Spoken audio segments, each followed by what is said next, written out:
thanks, Lyndon, for coming in and just sitting down and having a chat. I've probably been hassling you for about 2 years to do something.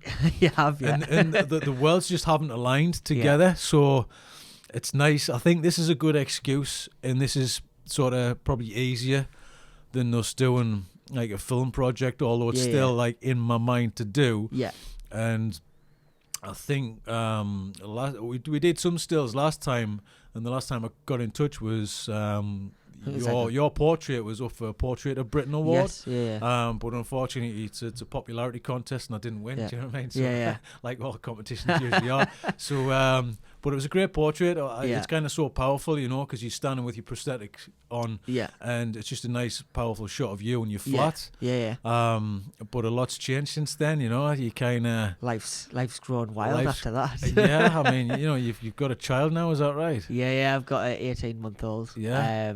Which is absolutely mental. Yeah. But no, life's great. Life's from when we met doing that photo shoot in the flat. To now. Yeah.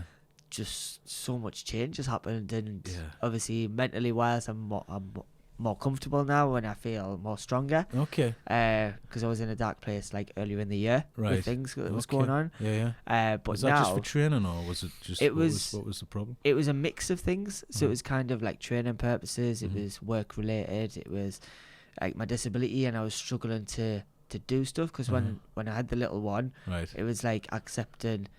We can't do a lot that everyone else can do, and it's trying to learn new ways around everything. So obviously I was finding it difficult because I just wanted to do literally everything because that's the type of person I am. It's just a frustration in yourself more than anything else. Okay. Yeah, that's the thing, you don't think about these things, and even, you know, getting you down to day as well. Yeah. I did definitely want to mention the whole access, the disability access, because I said to you, oh, by the way, there's no disability access.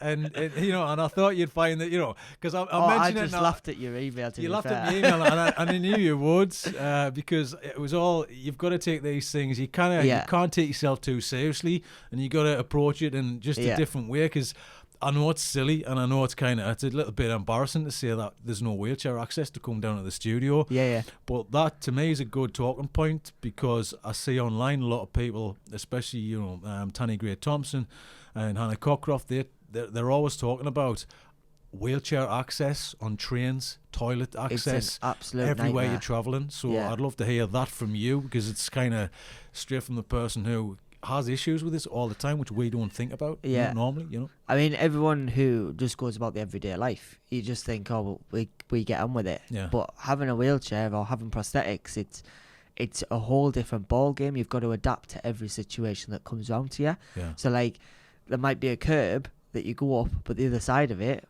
like 500 yards down the road, there might not be a drop down curb on the other side. So you've got to find another drop down curb that leads you somewhere else.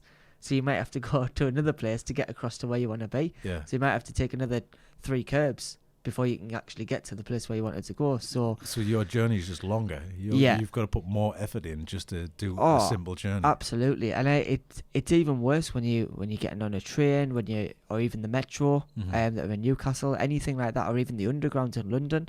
Doesn't matter where you go, there's always that gap between the platform and the train itself. And if you don't have a ramp, your chair cannot get on, because it's like was it last year when the woman had dropped the wheelchair between the gap and the platform? Yeah, I heard about that. Which was, it's That's scary. Terrifying. That's terrifying. Because if she didn't have the help and people weren't willing to help her, God forbid what would have happened, to be fair. But that's why things do need to be changed. It needs to be a case of, what can we do with the metros, or what can we do with an underground to say, right, it is more wheelchair accessible for everyone and everyone can access it, rather than just saying that, right, you've got limited stops, so you're only allowed on at this stop, and this stop. Yeah. Whereas everyone else can get off at every stop, and you just think, well, why should we be limited to a stop when we should have the same rights as everyone else? So, but yeah, because you mentioned it's changing in London as well, isn't it? They're changing the is it the law? What did you mention something about 2020? It's to do with the accessibility, to be fair. So all undergrounds have to have it changed. I think it's by 2021 or something. Okay. Because there was something mentioned about it. Uh-huh.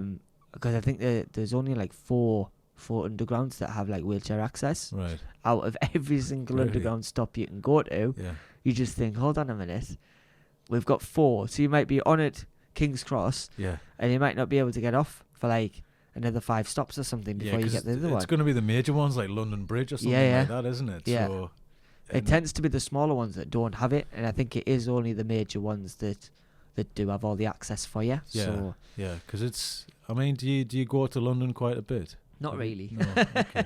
Well, it's just because obviously when I'm down there, it's crazy because there's a certain pace and you got to stick to the pace. You find your pace speeds up. Yeah. You know, you come home and you're like, I'm walking faster. You know. Yeah. My wife's saying, slow down. You're going a bit too quick. But because I lived there for 3.5 years, and it kind of when I came back, it was that your pace changes, your mentality changes. You just kind of you're a bit brutal about just getting things done and get out of my way, and just like that. And you're thinking, all right, come back to the northeast, and you just think, whoa, wait there. Well, life's not 100 miles per hour all the time. So it's not, but every time you adapt to your surroundings as well. Yeah. And I mean that's a big thing, adapting to your surroundings. You don't realise you're doing it, but I think you have to, because you're just going to get pushed to the side. I remember I took like 3 queues of people to get on a bus once. I'm thinking 3 buses, because you go, even if you just pull out once, bang, they're just in front of you, and you get pushed aside. So it must be so frustrating for yourself. I mean, public transport like buses and things like that, taxis, they've become a whole lot better. Yeah. And I mean, it doesn't matter where you go now. If you get in the bus, you can easily get on, and the guys will happily put the ramps down for you. Yeah. Like a taxi. Even with Uber's become a lot stronger now. Yeah. Because you can access a WAV, which is a wheelchair accessible vehicle. Right, okay. So you can get them anywhere you need to go. But like a lot of companies, it's like taxi firms, it's quite difficult to actually get wheelchair accessible ones. Yeah. And obviously sometimes they can only be on at a certain time. Yeah. Or there's other times where you just think, why is it taking us like 3 hours to try and get a taxi when really it should only take like 20 minutes or something? Yeah. Max to try and get public transport. Yeah. Because I mean, obviously I drive and I have that luxury. Much easier. You got the freedom, haven't you, when you're driving? So yeah. But there is some places where I go and if I come to town into the city centre of Newcastle, I'll probably get the bus or I'll probably get a taxi. Yeah. But obviously the bus is a lot easier for me to access than trying to get a taxi somewhere, because you just you tend not to get it, and it's you just start and think, what about the other people that are in your area who are in a wheelchair and just like they can't get access to where they need to be. Yeah. And they have to do probably everything online, and I'm sure they would like the freedom to just get out the house, whether it's for like half an hour a day or something like that, or half an hour a week or something. It would at least make their life a bit more positive in a way, and try and make them come more out of the shell type of thing. Yeah. I did a portrait as a British Heart Foundation portrait of an old lady. I think her name was Doreen, and she got picked up once a week to go and play bingo with other old age pensioners in a community centre. Yeah. And then they had food, they had lunch, and then she was driven back home because she was isolated. She couldn't get out the house, and she had a heart attack. Yeah. And obviously she wasn't as fit as she was before to kind of just go out and just do normal things. So she felt a bit sort of isolated in her home. Yeah. And but I can't imagine just waiting kind of on Tuesday at 11 o'clock. This is when I go out and I have kind of social, kind of contact and activity with people. It's just bizarre to think that, when you're so, I'm in and out all the time, you're buzzing around, and then all of a sudden this happens to you. I mean, I couldn't imagine now being obviously grown up, obviously having meningitis when I was younger, and that's how I've losing my limbs and things like that, to now, if it was a case of, say, I'd grown up all my life and was used to my limbs, and then was struck down with meningitis, I would dread to think what I would actually be like, to be fair. Yeah, I mean, I wanted to talk to you about that as well. I mean, if you could just explain your story as well, Lyndon, so everybody knows kind of, your background, who you are. I think in the Northeast people know you, because of seeing you around, you know what I mean, and you're always a nice, friendly guy to chat to as well. You're always out and about and doing things. Well, it's a sliding scale of being a human being. Do you know what I mean? It's kind of one of those, isn't it? It is. But if you can just explain your story as well, and I know you're an advocate of meningitis.org, is that right? So I'm I'm an ambassador for meningitis now, because I was struck down with it at the age of 8.5 months old. So being a young age and when you're a baby, your body's not used to any infections or diseases that come your way. And obviously meningitis is quite a deadly form disease, as well as cancer, as well as everything else. But it's a case of it was like 4 hours to live as soon as it was caught. So I had 3 spots on my chest. Normally it's like rash, you can't like open your eyes to light, vomiting, things like that, or dizziness. Some of it can be cold and flu. But yeah, and it was one of those really where obviously my mum was 18 and things, and it was... Oh, really? So for her to be that age, it was... That's young to deal with something like that, and especially... Absolutely. I can't imagine it was a known thing as much as it is now, because there's a lot of awareness now about the signs and symptoms of things like that. It wasn't a big case back, because I was born in 95, so it wasn't a big thing back then. Yeah. And I was the most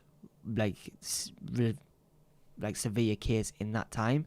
But yeah, I was literally flooded with antibiotics, and I had to be taken to the Royal Victoria in Newcastle, where obviously I received the special treatment that I needed. Obviously amputations couldn't be done all at once, because you can only do so much to obviously minimise the risk of it spreading any further. So I had to have 2 limbs done on one day, and then a couple of days later I had 2 limbs done again.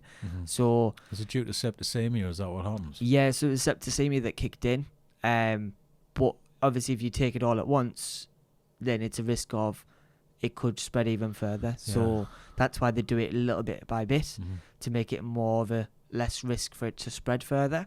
But yeah, I've grown up with it and learned to deal with it. Obviously I struggled when I was in nursery and primary school, and obviously being a young age, you just think, well, why am I different? Why is everyone looking at me? What is it?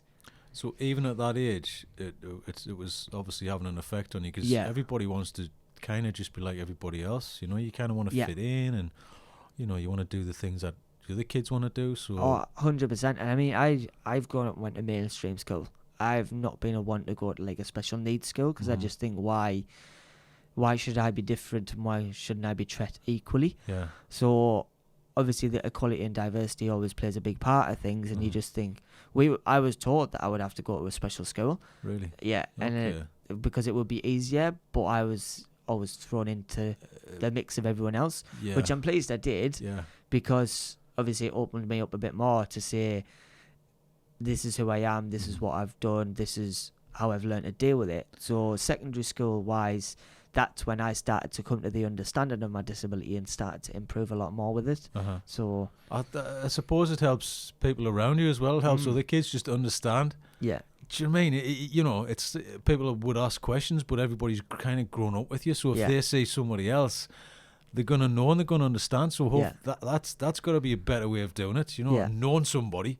I mean, the thing is as well, obviously, when you go to a mainstream school, and obviously, the school that I went to Crook Primary. Yeah. So it was one of those where they'd not had anyone in with my disability before, so it was a whole challenge for themselves, and it was great because obviously I was accepted as to be treated equally, which was great, and I enjoyed it. And I just said, well, I shouldn't see the need just because I'm missing a few limbs or whatever it is. I shouldn't be treated completely different to how someone with all the limbs is, and I shouldn't be receiving the special treatment. So I'm pleased that I did go the route that I went, because obviously it's made me a stronger person in myself, and I feel like that I've opened up, and I can go out there and do a few motivational speaking, and obviously speak to companies, speak to children, and make them become more aware.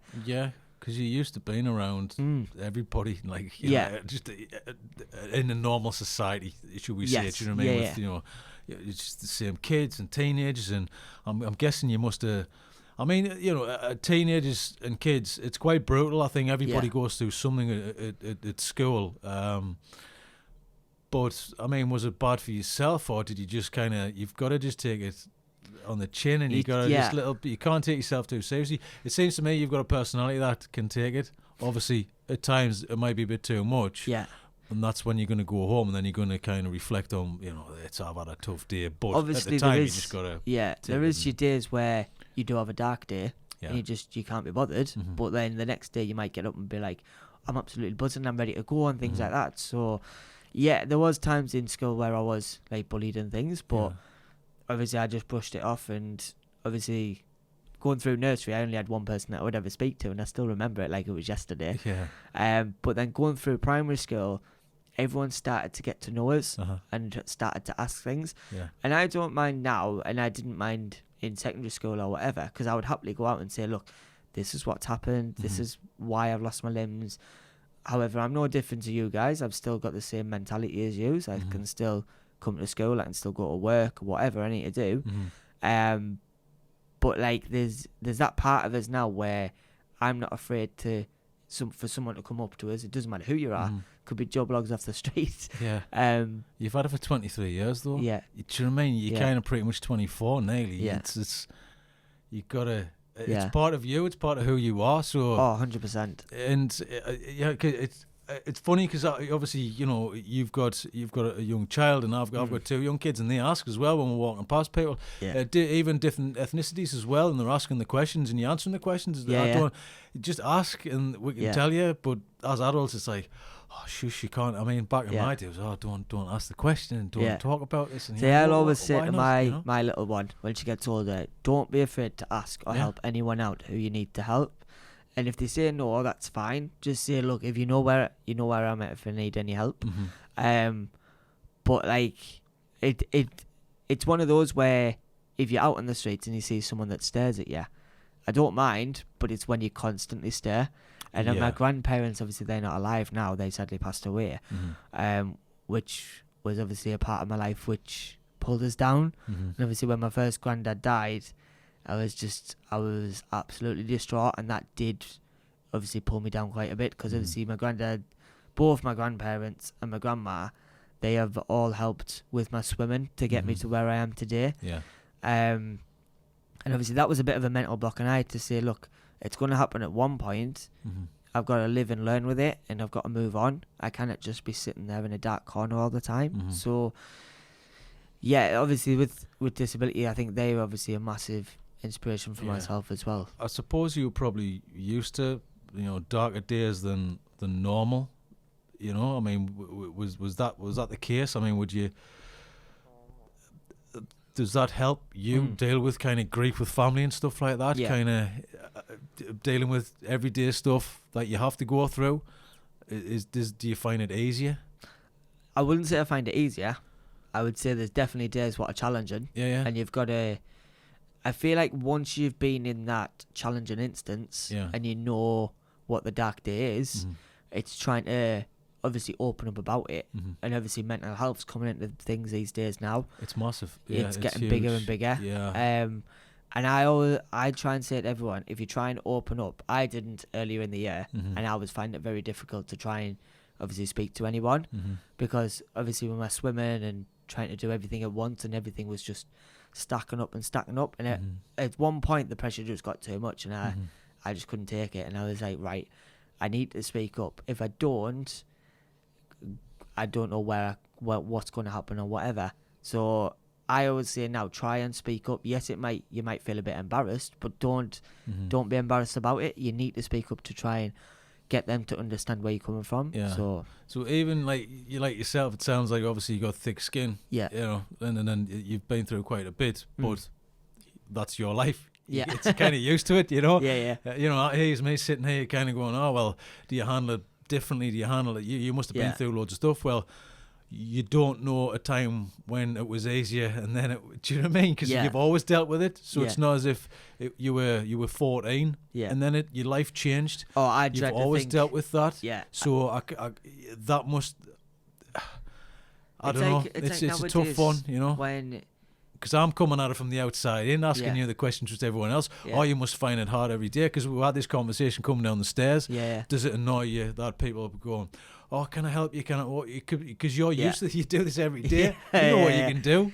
But people are just trying to be polite and they're trying to help you. But there's a sense of being over polite and there's a kind of over help and all this kind of thing, which just comes off annoying as well. And the thing what I like is when someone they ask you for help. Yeah. And if you say no, I'm all right, or if you say yeah, like for instance, if I go to Asda and do shopping, or if I go to Morrison's or wherever, they'll always ask, do you need some help with your packing? And I'm like, they know now when I go in that I need help straight away, which is great because you don't have to ask. It's just autopilot. They'll go and do it for you. But no, it's a polite way of asking because there's a difference of saying, do you need help compared to, oh, let us help you. No, I'll do it for you. This is fine. So, almost pushing it to one side. I can do it. Sorry, no, because they're trying to parent you as well. I mean, it's strange because people are just trying to be nice at the end of the day, but you know what you can do, and you're doing it every day. You know your abilities and where you can be and where you cannot be, and there's obviously that time where you've got to turn to someone and say, look, I do need a bit of help, and I'm not afraid to ask for help. There's a difference of being afraid to ask for help to compared to asking for help. So this year, I mean, I just wanted, because you mentioned it, mentioned a few times as well. This year, you said you had a few kind of dark, days, or you were getting into a mindset which you felt I need to do something about it. So what's led you to that? I know I want to kind of go into, your swimming and a bit more after this, but I just want to hit that point now, just while we're on it, So obviously everyone who has a child it's quite normal. Yeah. You can go and pick your child up. You can go and do whatever you can with them. You can pick them up, take them out, put them in the car, whatever. You can do them day-to-day activities, whereas having a disability and having a child, and obviously my partner as well, it's one of those what I found very difficult. And I knew in my head, I can do everything, but when it came to it, I was like, oh no, like I actually cannot. Like for instance, getting her out of cot. Yeah. It's difficult because obviously you've got to adapt the way you get them out of the cot. You can't just pick a child out of the cot and say, there you go. You've got to be really careful about it. And obviously trying to get her out of a pram, trying to get her in and out of the car, it's different, and it changes your mindset to look at things differently. Yeah. And obviously earlier in the year, so like February time, I was in a place where I just found it so difficult to try and do stuff. Mentally wise, I wasn't stable, and I was going to work and accepting, I'm fine. And it's what you do. You just, in your head you don't want it to affect anyone else. Yeah. And I couldn't speak to anyone. I couldn't even speak to my partner about anything. I couldn't even ring friends and be like, do you want to go out? I just wanted to literally stay in. And I've never been, you know myself, I'm always that type of person to go out. And I'm that personality where I'll happily go out and speak to anyone. I'll go and do motivational speaking or whatever. But something clicked in my head, and it was quite weird. And I'm pleased I did speak up about it, and I spoke to my manager at work, and I spoke to my partner. Yes, I found it more harder to speak to my partner, and I think because it's someone and you feel like you're going to be a bit judged by it. Do you feel a bit defeated as well when you kind of... Yeah, because it's your partner, because they know you so well, it was one of those where I used to just burst out and cry. Yeah. And everyone's like, oh, you're a bloke, you shouldn't cry. And yes, just because you're male, whether you're female, you know you can do it. It's fine. But yeah, it's just, it was that dark place, and it's like, imagine having you speaking to someone, but your back's turned to them, and you just like, you want them to listen. Whereas I found it easier speaking to someone I didn't know. Yeah. Because I feel like they don't know you don't know them. Yeah.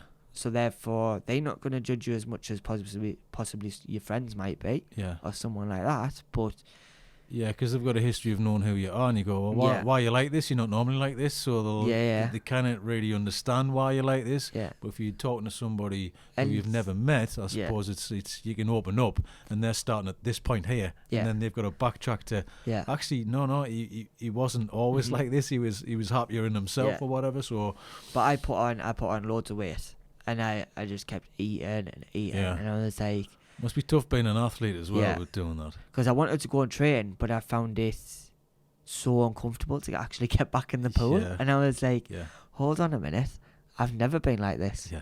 So what is it that's changed? And I had to, there was days where I'd sit by myself and I'd just be like, what is it that's actually changed? Yeah. Like, what is it about me that is different now?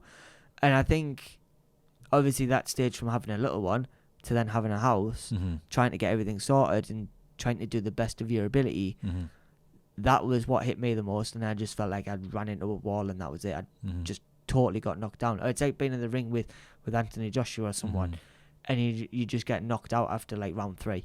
That was me. And I was like, I knew in my head I was stronger, but I was battling against something that I knew I couldn't find. So that's why obviously going for counselling sessions, I'm not going to lie, yes, I've been there, and it's the best thing I ever did, because it made me a lot more comfortable in myself. And that's the thing, even you say I'm not going to lie, you still feel there's a pushback on being able to say this honestly as well, which is, it's hard, isn't it? Yeah. Because it's like a society we've kind of probably been around and been brought up in, and it's a mentality thing. Because if we weren't brought up in that mentality, then you wouldn't have to say something like that. Which kind of, just to verify even to yourself, you're trying to kind of accept it to yourself, but tell everybody that, it's all right to do this as well. It's strange though, isn't it? Just a few little words can change everything about everything. It. Yeah. And it's crazy, isn't it?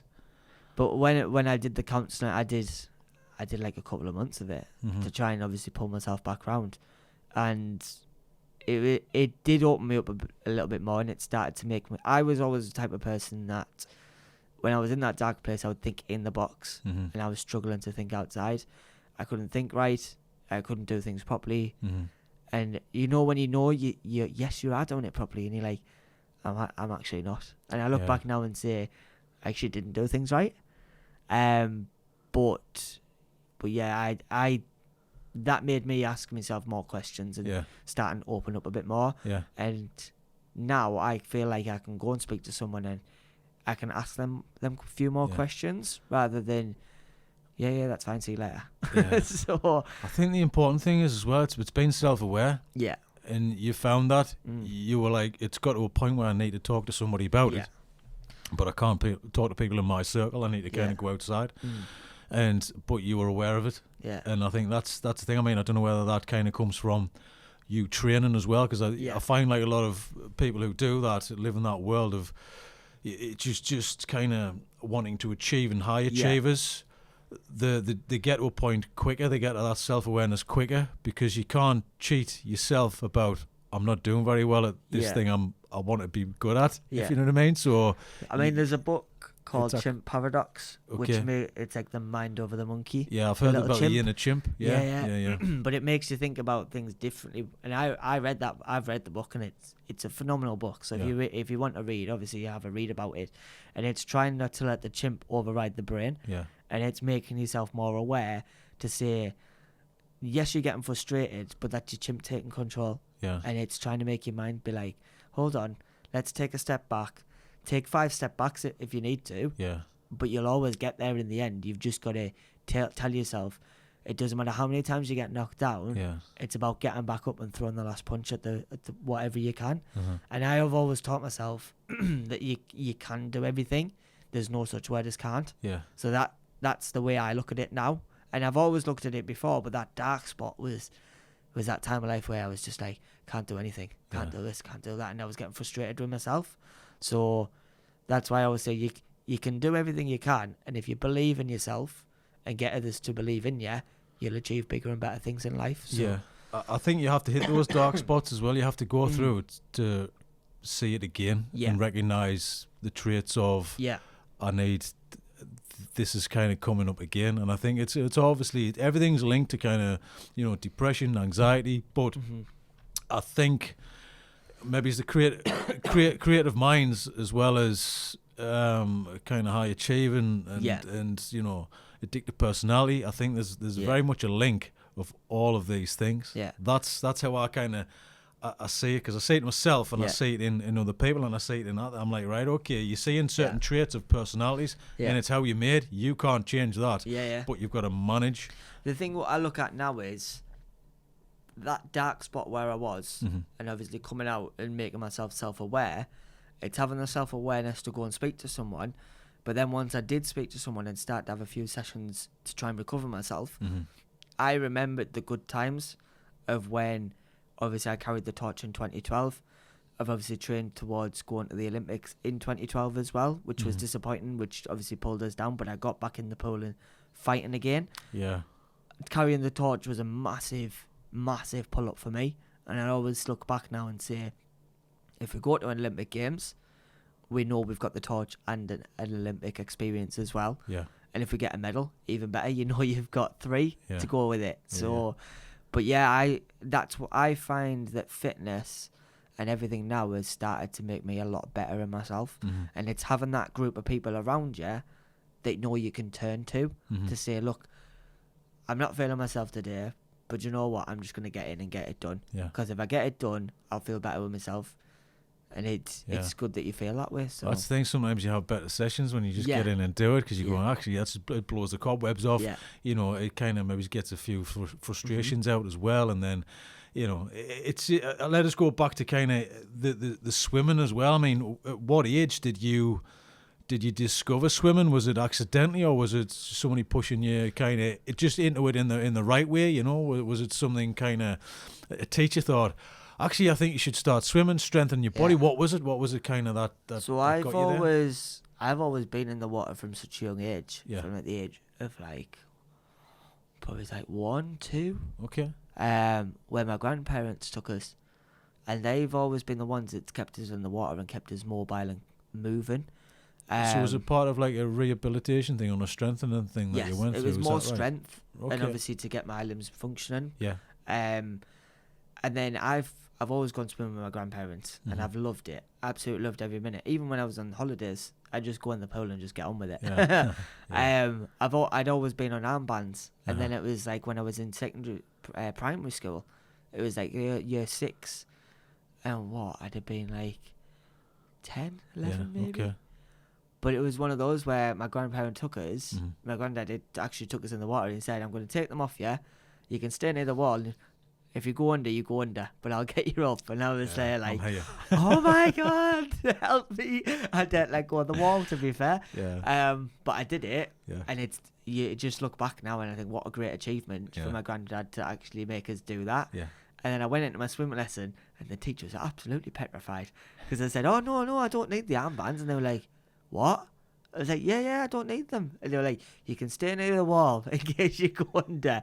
And I did it, and after that, it just started to become natural. It's like riding a bike. Might take you a few attempts, but you get there in the end. But yeah, it was great, and it wasn't until 2008 where things started to change.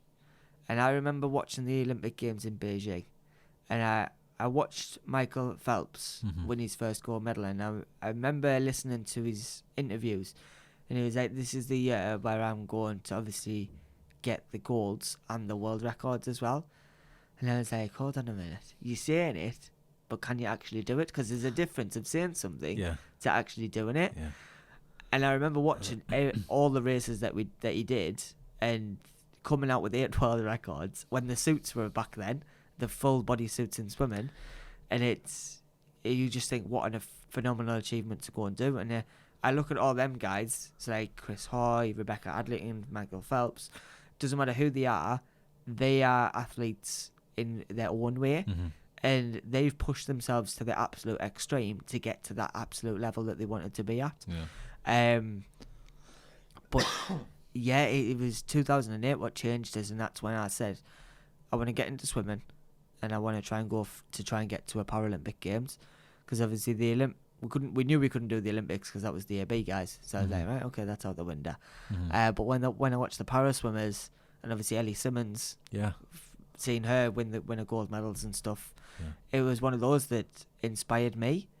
And my grandparents have always inspired me to get in the pool and keep myself active and moving and things like that. And they've done phenomenal achievements themselves. But to actually watch someone themselves do what they did in an Olympic Games, that's what changed me. And then is it something like I want to do that? Yeah, is that thing? It was that hunger. Yeah. To just say, do you know what? I actually want to do this. Yeah. So then I got in the pool towards like the Christmas time, New Year, and I remember I joined a club in Bishop Auckland called Way Valley. Mm-hmm. So I joined them, and I went to my first competition, and I remember it like it was yesterday, and it was a 25-meter pool. It was down in Middlesbrough, and I literally, because I didn't dive off the block back then, and I just got in the water, and I went, and it was 25 meters freestyle, my first race, and I got halfway down the pool, and I just stopped, and I was like, they're all doing different strokes. I'm not doing the right stroke. So I was like, and my coach is there like, just go, you're doing the right stroke. And I was like, okay, so I finished it, and I still went faster than I've ever swam. Yeah. But yeah, that's what changed us. And then I had 4 hard years of obviously having a bit of a break coming back, and it was one of those where I'd not took a proper break. I took like a couple of weeks out to then go back in the pool, to then focus on London. Mm-hmm. Obviously I went to trials, and there was an event which I had to myself, and I had to race by myself, and the whole crowd just cheered us all the way. Yeah. But yeah, and obviously we didn't get to London. It was one of those where we missed out. But then obviously carrying the Olympic torch, and everyone was saying, oh, we've nominated you to be a torchbearer. And I was like, yeah, right, whatever. And I just thought people were making it up to try and pull us up. But I actually got a little box in the post, and I've still got it today, with my little torch emblem saying congratulations on being selected to be a torchbearer. When we got it through the post about the box saying congratulations, you're going to be a torchbearer, I was like, this is actually real. Yeah. And then I got my kit of like the being an Olympic torchbearer written on, and I was just like, uh-oh, things are actually getting real now. But yeah, carrying the torch, and obviously through your local town. Obviously it was in Bishop Auckland. It's like a proud moment. Yeah. And obviously I got to the start line, and there was a handful of people there, and I thought, oh, there'll not be a lot of people here. And I turned the corner, and it was just floods and floods of people. And it was one of those that I look back now and I still never forget that day, because the atmosphere was absolutely electric. It's a chance in a lifetime, isn't it? Yeah. That's never going to happen again. And you had all those people.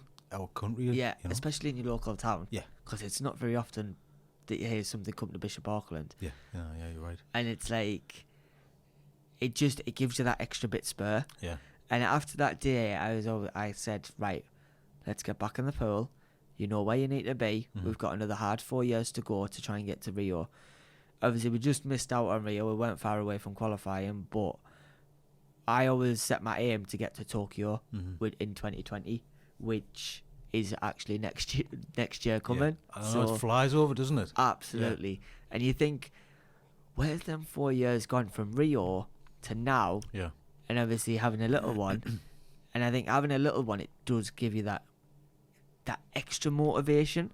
So like the torch was my motivation, because I knew we were part of London. We weren't at London, and we went to watch the swimming, but I knew we were part of it, and we helped with it. So that's what obviously spurred me on more. And then going down to watch the games. So I got tickets to go and watch the swimming, and then obviously going 4 years from then to get to Rio came round like a click of a finger. Oh, yeah. And you just think, whoa, have I actually been on the water for 4 years? And then obviously after that, we said, right, we know what we've got now until Tokyo. We had the little one, and I've been out for what, about a year and a half? About two years near enough. I've been out the water, and I was like, right, I'm going back. I'm getting back in the water. Basically, I'd retired. Yeah. For a couple of years. And was then that just a natural transition as well? Did you just feel it just wasn't right? I needed that you weren't ready? break. Yeah, because I was in a category which was very, very tough. Yeah. And it was one of those where it was hard to get the qualifying times were getting faster, and I was at a peak where I just couldn't improve at all. So I was like, right, I'm having a year out, couple of years out, just to try and pick myself up and try and get back to it, and then we'll try and go for Tokyo still. I knew fine well that I wanted to go for Tokyo, but I needed something to get us out and obviously take a bit of a break and explore a bit. Yeah. So, but yeah, I've been back in the water for about a couple of months. Well, I've been with the club for about a month now, and I'm better than I was. So you feel you're back on your game now, but are you enjoying it? Is that the biggest thing? I suppose it's just you kind of back in enjoying what you're doing. When you enjoy something and you don't enjoy it anymore, and you think it's time to take a step back, and look at something different. Take a bit of time away, pack things up, put them aside. And I actually I put my trunks away. I'd say, right, there's goggles, put them away. We never get them back in the pool. And then obviously doing personal training and trying to get to where I wanted to be. And I knew, obviously, I wanted to go on. I know what I want to do, and I want to go and help other people to try and get to their level and try and get fit and things like that. I'd love to do that. Or possibly even coach the younger people that's coming through and be a swimming coach to get them to where they would like to be in their peak. But yeah, I'm enjoying it so much more now. And I'm pleased I did take that break when I did. Do you feel the pressure's off as well? Do you feel it's better? Do you feel like you're pushing yourself into that too much? You push yourself to a limit. The expectation was too high for yourself, or you kind of, because everyone's got that limit and you want to hit that limit and exceed it, you know. But do you feel like you had to go, right, you just have to be honest with yourself and go, I just don't think I'm not feeling it. It's not right, you know. Yeah, I look back when I did trials in 2016 and I enjoyed it, and I knew the enjoyment was still there, and I went to Northumbria Uni. I went to uni for 3 years, and I was like, okay, now's the time. We've been to a few uni competitions, we've been to a few other competitions as well. There was part of us what did feel a huge pressure on my shoulders to say, you need to get there. You've set all this big standard, so why aren't you doing it? And it's like, hold on a minute. You don't know what we have to go through to try and get to that level. So don't come to the point and say, you have to do it. Get up now and you go on to train. So that's why I feel like this break has been the right time to take it and to actually come back. Considering where my times were in 2015-16, I'm not far away from the times what I'm hitting. And I've been back in the water a month. So... you feel you're on it. I feel stronger. I feel more robust. I feel the gym work's helped. I've been doing a lot of gym over the months. I've hardly swam. Yes, I've been in the pool, but we've not been hitting as much as we should be. And obviously I've lost a bit of weight as well. I've been back in the water a month competitive wise. Got all my licensing back near enough. And then I feel like now, from where I was in June, my weight was at like 62 kilogram, which is very heavy for me. Obviously, having no legs and one arm, it's one of those where you think, what a little chub. But I think now that I've made so much change in my life. I've got a little girl. I'm with my partner. We've got a house. Got a job.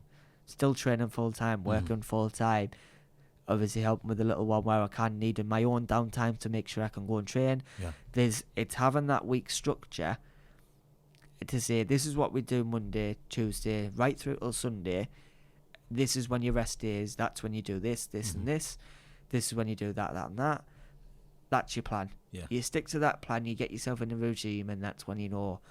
And from June till now, that transition has been massive. And my nutrition's changed, lifestyle's changed, everything's just changed in general, and I feel a lot better person about it. So how's your lifestyle changed? What have you done? Like your nutrition wise, obviously, when you're not training, it changes a little bit. But it seems to me, because I saw some posts, I'm like, oh, he's back in, he's back training. So you seem like you kind of the hunger's back in there. So I feel like, obviously, we post quite a bit on social media with Instagram and Twitter. Hardly's on Facebook, to be fair, but they're my two main ones that I tend to go for the most. But when you go back in the gym and you're getting comments and people messages saying, it's great to see you back. It's nice to have you back in the water. We competed at the last weekend in Manchester, and it felt strange to go back because I knew I'd trained in Manchester like back in 2014-15 time. But to go back and to race, I felt the nerves coming back. I cannot do this. I was like, oh my days. And I went back to the pool and I picked up my pass to compete, and I was like, this just brings back memories. And then I went to the hotel and I was like, I feel nervous for tomorrow, and I've never felt like this. And I got up to compete on the Saturday morning, and I went to the pool, and everyone was like, it is true, you are actually back. And I was like, it's nice to know that people still know you from where I was. Yeah.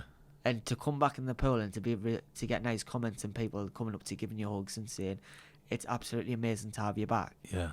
It gives you that extra spur to say... Yeah, it's that little motivation as well, isn't it? Because, I mean, you're such a motivational guy and you motivate other people. Yeah. But you need that as well. Yeah. You need that support to help you be motivated. Yeah. Because unless somebody's telling you, and how do you know? Exactly. I mean, it's sort of... Because you really want it, but people go, oh, no, he's fine. Yeah. He's the motivator. Yeah. Now, the motivator needs some motivation as well. Yeah. The motivator needs the motivation as well, not just motivate the other people. Well, that's it. But, you know, because you do a lot of motivational stuff as well and kind of talk about that. And, I mean, how do you find that? Obviously, that's going to be good for you and you're going to feel good because it's kind of putting the positive energy out there. Yeah. And it just takes one person to hear something, to engage with it, to help somebody. That's it. Yeah. And I think it makes all the difference. I mean, I'm not no millionaire. I'm not the person that goes about and says like, oh, we've got this, we've got that, we've got a massive house. We literally train with what we've got. We train with the resources what we've got. Yes, we get help from the people that we get the help from, but it's nice to receive that help. But obviously when you're trying to balance your nutrition and obviously when you work, you get your wage and then you think, hold on, I've got to spread my wage with the little one. Obviously I've got to do it with bills. Got to look at, make sure my partner's all right. Got to make sure that I'm getting the right stuff in to obviously train and make sure I'm a clean athlete and nothing with like any banned substances in. So yes, it is expensive. It's one of those that it's not a cheap sport to go in. Oh no, I don't think any sport is it? But by the time you pay for all your costumes, all your kit, your competition fees, hotel fees, you pay for to swim for the year with a club. By the time you pay for your petrol, your travel, everything, add everything up, and it does weigh up the cost of everything, and you've got to try and split your wage with that. Yeah. And it's one of those where you've got to look at it, you've got to balance it out and say, yeah, we can do it, but it's just going to take a little bit more structure to get there. Because we can't go out there and say, yeah, let's go and buy this, let's go and buy that. As much as we'd love to win the lottery, of course. Yeah. But it's one of those ways it's wishful thinking. But I mean, can you bring income in by motivational speaking? Do you do? Now and again, yes. It's just obviously at the minute we're trying to get a website set up to try and obviously do the motivational speaking side a lot more. But it just depends on like who it's for and what you charge and really and how often you're getting in to do it. Yeah. So because people do make a living from motivational speaking, but what better person to have than the person who lives it? Yeah. And has been there, especially for sports. Yeah. Because it's you're competing for something as well, and you've been chosen to be a torchbearer, and you've had a few good moments in your life, and you're only 24. Yeah. So, but to think where like I said, I dread to think what life would be like if something had happened now. Yeah. And if I grew up with all my limbs now, and it would be a case of what type of character would we be? And it's one of those you never know because obviously it's never happened. And I've got a friend who was injured in Afghan, and he's obviously grown up with all his limbs, and now he's obviously adapting to life, and he's doing great. We've helped each other out, and it must be good for him to be able to talk to you about things as well. I mean, it's just kind of shoulder to kind of lean on a little bit. It's one of those where you feel like, because he's got kids as well, and it's someone you can go to and say, hold on, we're in the same boat. He's missing his legs, I'm missing mine, and we're missing the same amount of limbs as each other. He does this, I do that. What changes can we do together? And obviously he helped me drive, which was great, because obviously I had no idea I could drive, and I was like, I will do it. And when it came around to it, I just thought, hold on, how on earth are we actually going to drive? But no, we've helped each other out, and it's great to know that we've got that support there. Yeah. You should team up. You should do this motivation team. That's a perfect partnership, I think, isn't it? I've seen him do it, and it's one of those that obviously you watch videos on YouTube, and you watch other people do motivational speaking as well, and it's trying to do your own stuff and take little bits and pieces from others, but not do it in the same way. Yeah. So, but no, it is good, and it's something that we're working on. So that's good. I'm interested to see what kind of happens in the future as well. And you got is your clothing line still kind of working at that? So that's in the background at the minute. Yeah. Obviously, we're stuck with it there. It's Unparalleled, is that right? Yeah, Unparalleled Fitness is what we want to do. And it's something that I would love to try and get out there later on. But at the minute, my focus is obviously trying to get to Tokyo next year.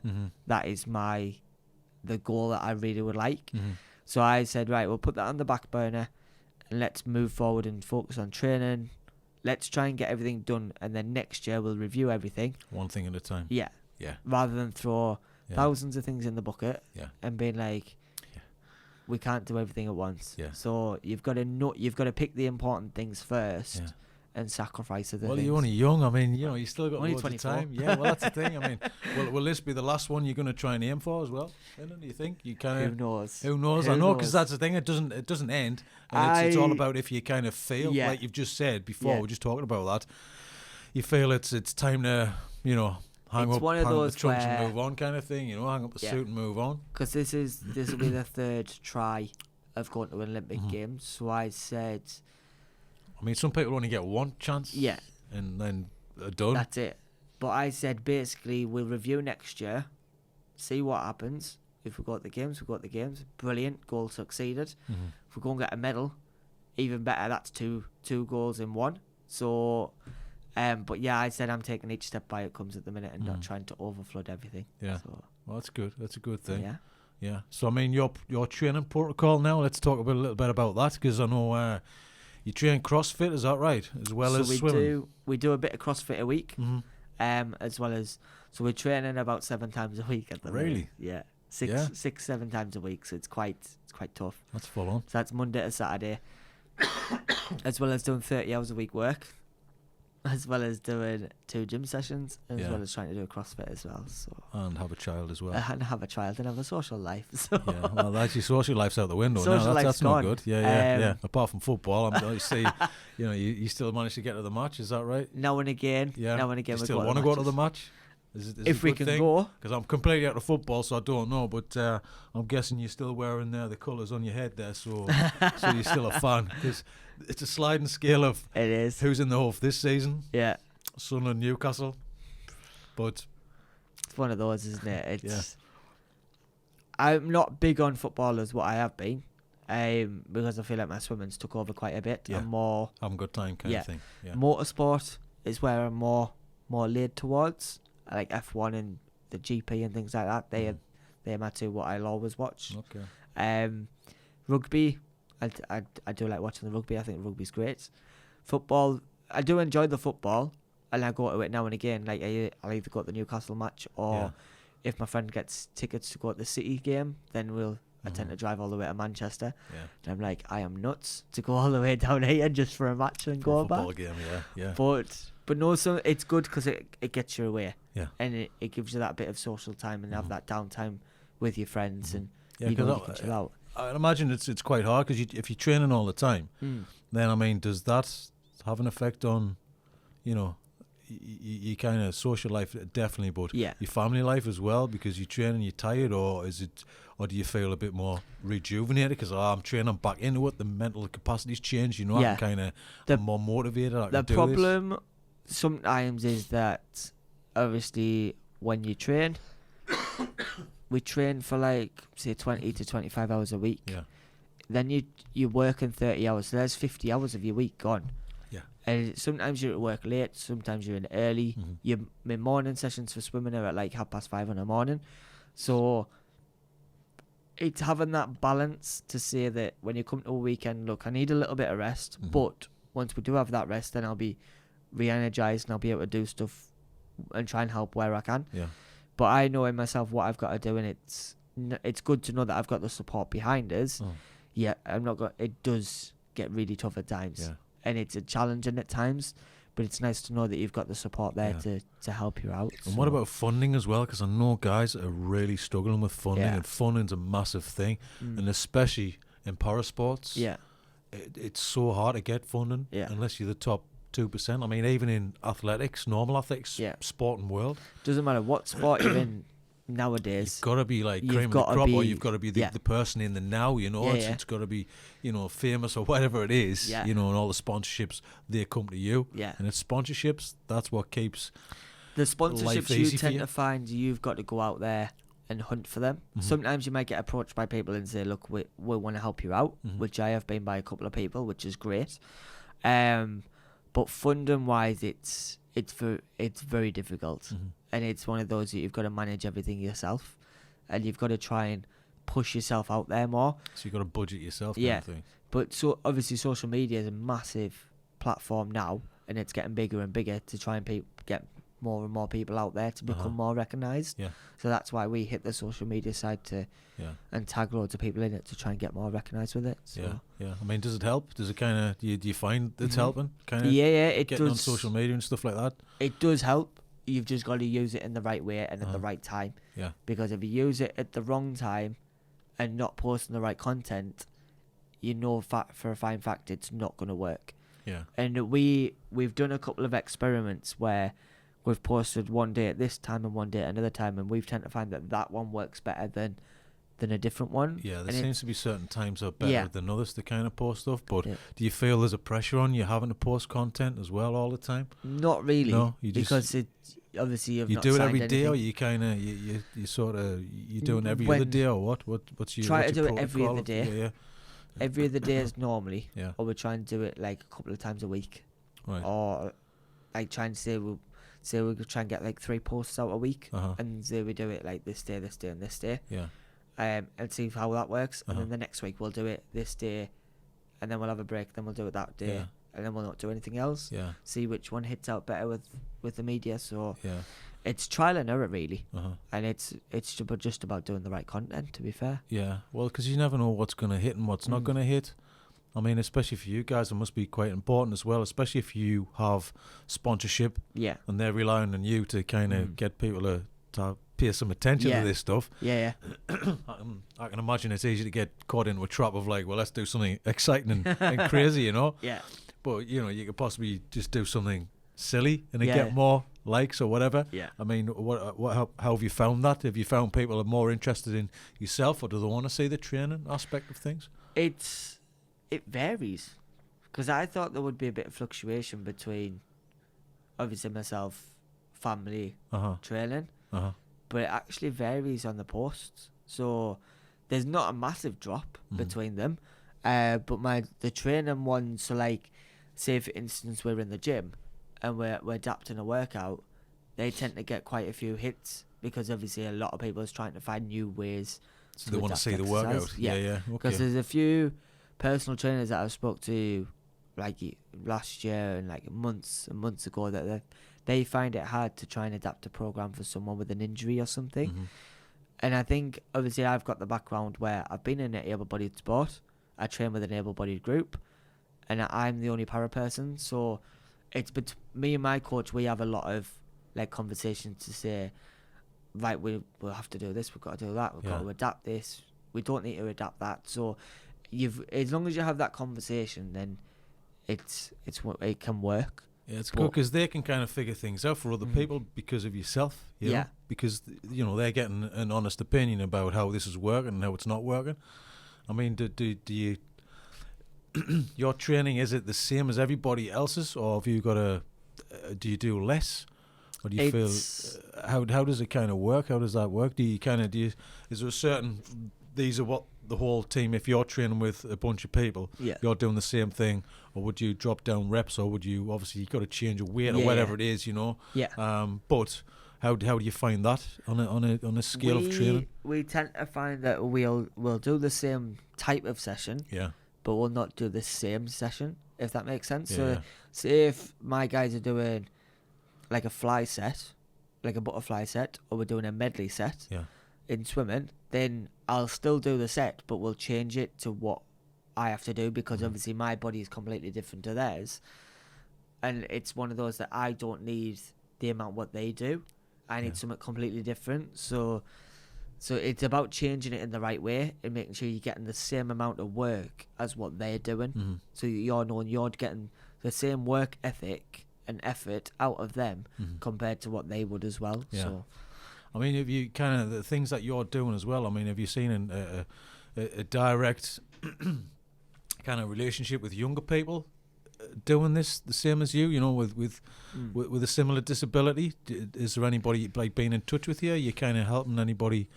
I've get like DMs in. Do you know what I mean? Do people get in touch and go, oh, you know, you've helped us out doing this, and I've helped a few people like who have been injured in like war. So like a few of the war vets, I've helped a few of them before with like adapting stuff in the gym.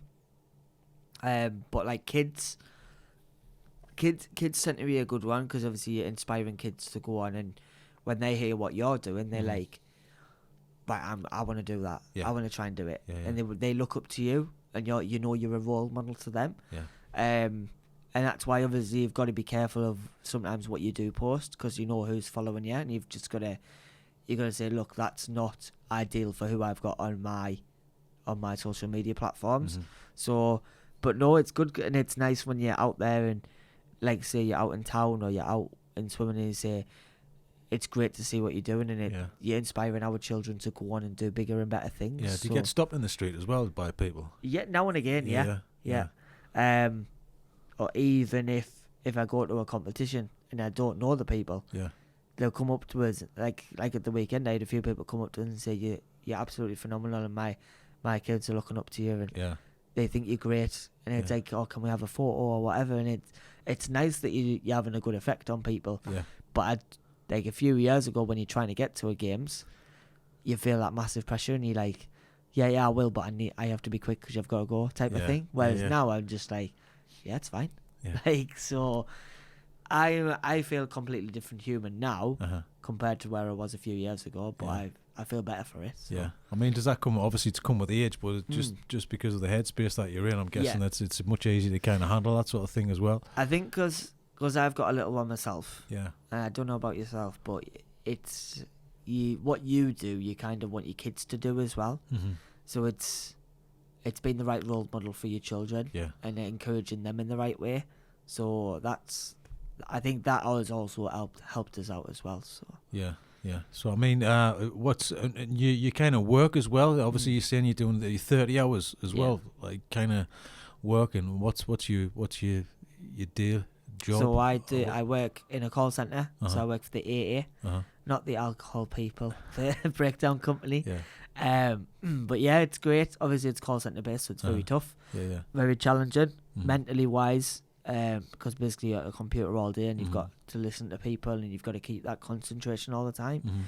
But I tend to find that obviously when you've been to work and you go and do your fitness, it's kind of that break and a bit of relief to do it.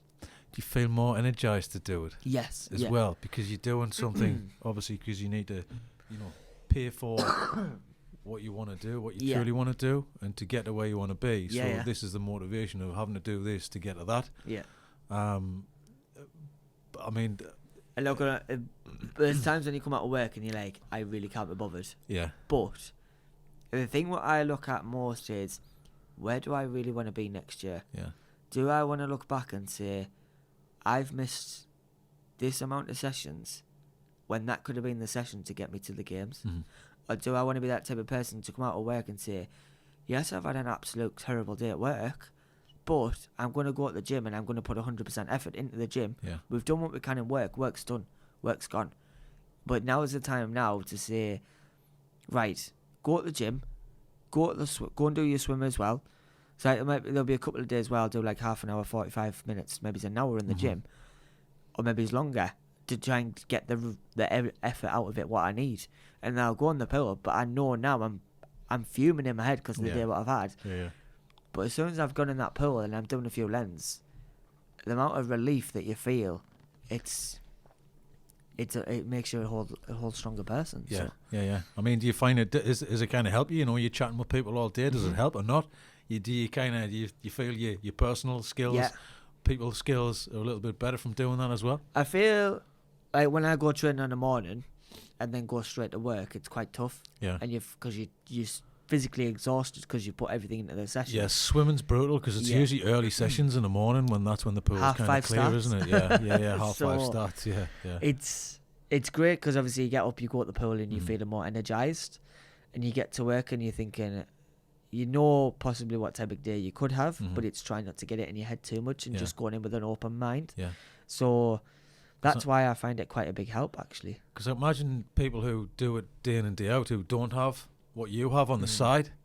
I mean, that must be quite difficult for them because they're just going to a job they don't really want to do, but there's a clear motivation of you doing this for a reason. I mean, have you noticed you're helping anybody else at work because of I feel like there's a lot more position? People at work now trying to get fit and trying to get healthier. Yeah.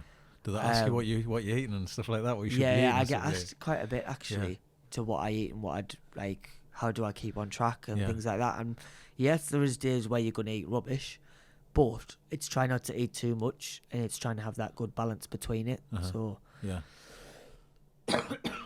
Well, it's good because you're the go-to kind of person. Everyone just wants, oh man, Lyndon, what should I be eating? What should I be training? I mean, obviously it's good for yourself because you can kind of, you can bounce off people as well, and you can motivate people. Yeah, you're doing it every day. Yeah, I mean, who motivates you? Who do you see? So what are you who you following as well? So I follow The Rock. Yeah. So I follow him quite a bit. Well, he's Mr. Motivation, isn't he? Yeah, The Rock. Man's taking over the world, isn't he? Yeah. But like, there's a couple, like, I still follow Michael Phelps. Yeah.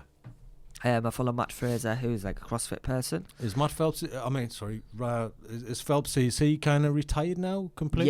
Yeah, he has retired. Yeah? He's still doing bits and bobs, but he's not doing as much. Yeah, I mean, does he still train, or does he do like the kind of the PR thing and the I think he still gets in and does bits and bobs now and again. Yeah. But I think he's focusing more on the brand himself, what he's got. So yeah. But like The Rock, like, he's just does crazy stuff. Yeah. He's just crazy in himself. Yeah. But it's great because obviously he's got a busy lifestyle as well. Yeah.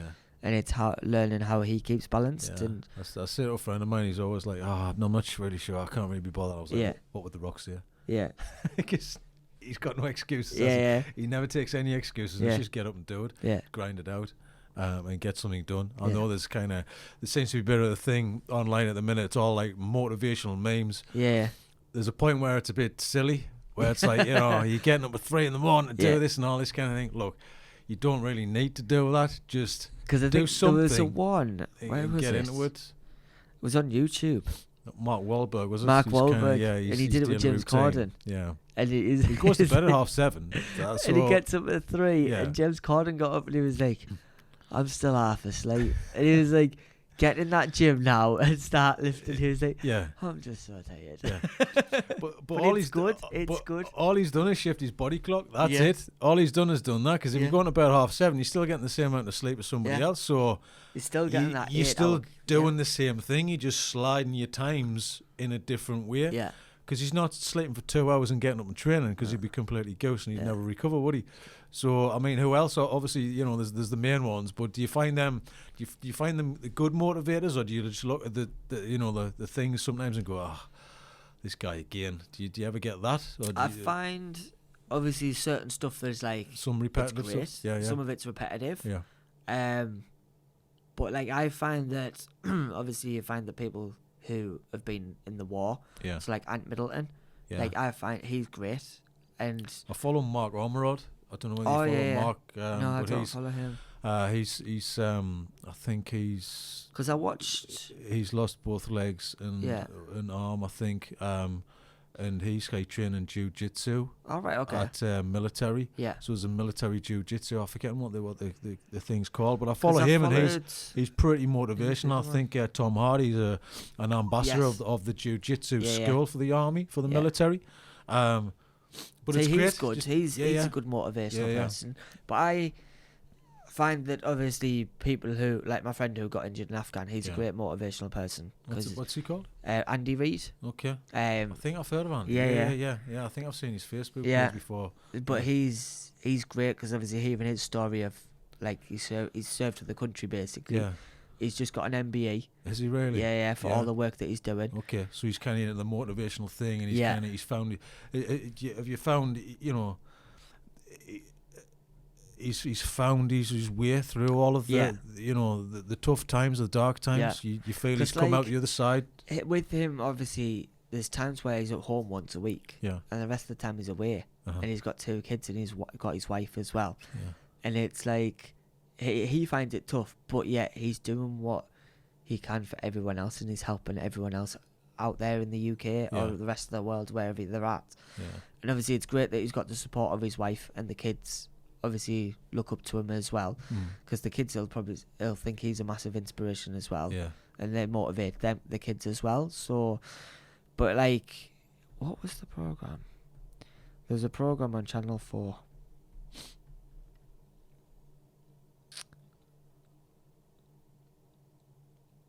Was it All or Nothing? The one that Aunt Middleton done. I think I remember that one. Yeah. Where they did it with Foxy and the guys who'd been out and served. Yeah, the SAS guys. Yes. Yeah. And I found that great, because I watched it, and it was great because it gives you that different mindset of how to look at things, and obviously they don't take no rubbish from anyone.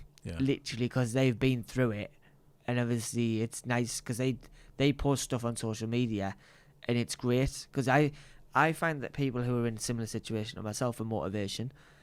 There's people who have been and served for the country and come out and are doing different things, and there's that to people. There's obviously like the celebrity side of it, who have got their own motivational side, and then there's just people who do it basically because they're doing it. There's that block of people, but where I feel like if you've got them different groups, so you've got your group who you feel like you can relate to, different people from different walks of life as well, isn't it? So because I think especially the SAS guys, I mean. I like the attitude, they just do it, you know, and I like saying that. Because I feel like that's what I do now. I'm thinking about it. They just they're just putting it in action. That's all they're doing. They're thinking about something. All right, okay, let's do it. How do we do it? How do we get it there? And then they don't really sit around scratching their head going, well, it's not the right time. I'm not really sure. They just go, right, what do we need to do? Right, that's it. Let's go to that stage. And then you get to that stage. Then you go to the next one. And I think that's a motivational thing in itself. Just to do it, you know. That's what I do now. I'm just like, I just get there and I'm like, just go and do it. Just don't think about it. Just do it. Because the more you think about it, the more your mind's just going to take over, and you're just going to be like, I really can't be bothered. Whereas if you think, I'm going to the gym, just go to the gym. Just go and do it. Just go and get in the pool and just bash out whatever you need to do. Just go and do 1,000 meters or 2,000 meters. At least you know you've done it, and you feel better afterwards. And that's why I feel like them guys have got that mindset to help others out as well. So I think it's a good thing, you know, to say that. I think Nike's got the best slogan, hasn't it? Again, just do it. It kind of says it all, doesn't it, in a way? So, I mean, just to wrap it up as well, Lyndon, how can people find you online and Instagram? So let's shout out what your handles. Basically, it's just my name. So if you just wanted to go on social media and just search Lyndon Longhorne, then Longhorne's got an E. It's not without an E. Right. But yeah, I'm basically I'm on Facebook, I'm on Twitter, I'm on Instagram. I'm also looking to get a website as well set up fairly soon, which will probably be more like a blog site or a vlog, whichever way I decide to go. Because I'm thinking about doing a plan of running right from where we go till trials and possibly vlogging it. So just capturing you training. That'd be good. Doing training regimes. Well, that's a motivational thing in a way, because you can put that and then you can post it across all platforms. We do things on like story on Instagram now where we're like, right, we've been for a training session, we've done this, we've done that. Yes, we've been up at 5:30, don't care what time it is, but 4 o'clock, whatever time we get up. And then we were like, right, we'll go to work, go and do this, and then we're back training, and you've just got to keep that mindset going, and if you're getting the message out there of what you want to get across, then you know you can probably hit it right. So perfect, brilliant. Well, anyway, thanks for coming in as well. Thanks for having us, and thanks for handling those stairs as well quite swiftly. Gotta get back up there now. Great, thank you. Cheers.